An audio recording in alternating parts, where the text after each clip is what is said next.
नमस्कार जय Jagannath all Odisha government job YouTube channel में आपण मानक पुणी थे एक नुआ वीडियो बहुत बहुत स्वागत। देखंतु आजिकार जो निजुक्ति वर्तमान रही आपण मानकर धरणीधर यूनिवर्सिटी केन्दुझर पे आपण मानकर निजुक्ति रही निजुक्ति आपण मानकर केउझर रहिबो धरणीधर यूनिवर्सिटी रे आपण मानकर निजुक्ति रहिबो सेतिपई आपण मानकर एप्लिकेशन फॉर्मेट टी आपणकर आसी सारिछि पीडीएफ सहित डिटेल वर्तमान मु जणैबी वीडियो टी शेष पर्यंत देखंतु आपण मानकर को पोस्ट रे वैकेंसी आसी केमिति आवेदन करिवे कोन करबा को सब पड़िबो डिटेल वर्तमान मु एई वीडियो रे आलोचना करिबी कंप्लीट वीडियो टी को आपण मानकु देखिबा पई अनुरोध।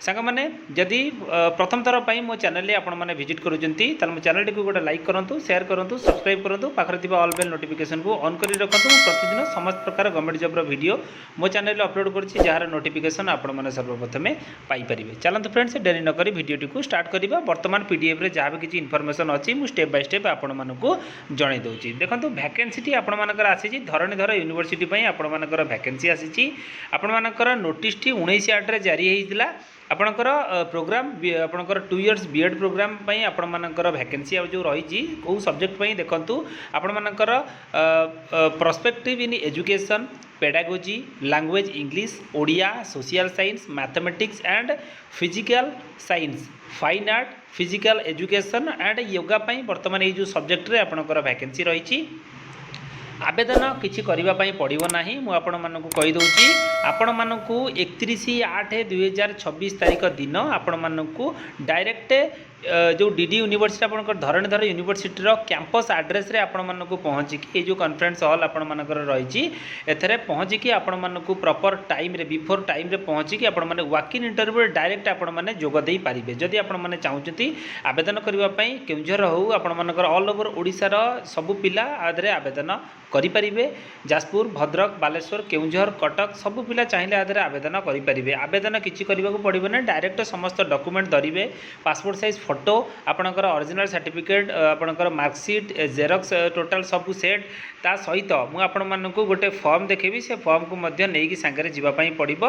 31/8/2026 तारीख दिन 11टा एम आपण मानकर रही पूर्व आपण मानक जाइकी वेन्यू एड्रेस रे पहुँचिकी इंटरव्यू रे जोग देबा पई पड़िबो। एटी एलिजिबिलिटी क्राइटेरिया डिटेल्स आपण माने आदर बुझीदेवे 55% मार्क आपण मानक रखिबा पई कंपलसरी और जहाँ किछि आपण माने अधिका जदि जानिबा पई चाहउछथि ऑफिशियल आपणकर जो डीडी यूनिवर्सिटी रो आपणकर वेबसाइट रही से आपण माने विजिट करके सब किछि जानि परिबे। आपणकर गोटे वर्षर ट्रेनिंग आपणकर गोटे वर्षर ये रहिबो आपणकर जो टेम्पररी बेसिस रे रहिबो आदरे जो मंथली सैलरी रखा जाइछि 35,000 टंकार मंथली सैलरी आपण मानकु दिया जिवो। ता सहित आपण मानकर जहाँ भी किछि फैसिलिटी अछि आपण माने आदरे डिटेल सब किछि पढ़ी परिबे। एप्लिकेशन फॉर्म टी को मु खाली आपण मानकु देखै दउछि देखि पारुथिबे एई जो एप्लिकेशन फॉर्म टी को आपण मानकु प्रिंट आउट नेबे प्रिंट आउट नेला पर भलो भाबरे फिल अप करिवे।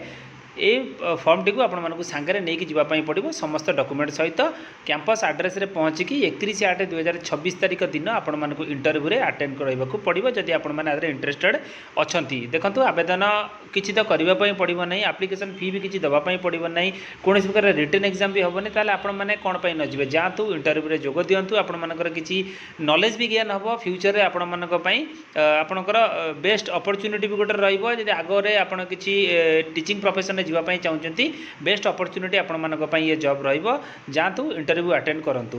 जहाँ किसी इनफॉरमेशन थिला जो पीडीएफ रे मु आपण मानक जणाई देछि। जदि वीडियोटी आपण मानक भल लागितिबो वीडियो को गोटे लाइक शेयर सब्सक्राइब निश्चित करिवे। रहउछि नमस्कार जय जगन्नाथ।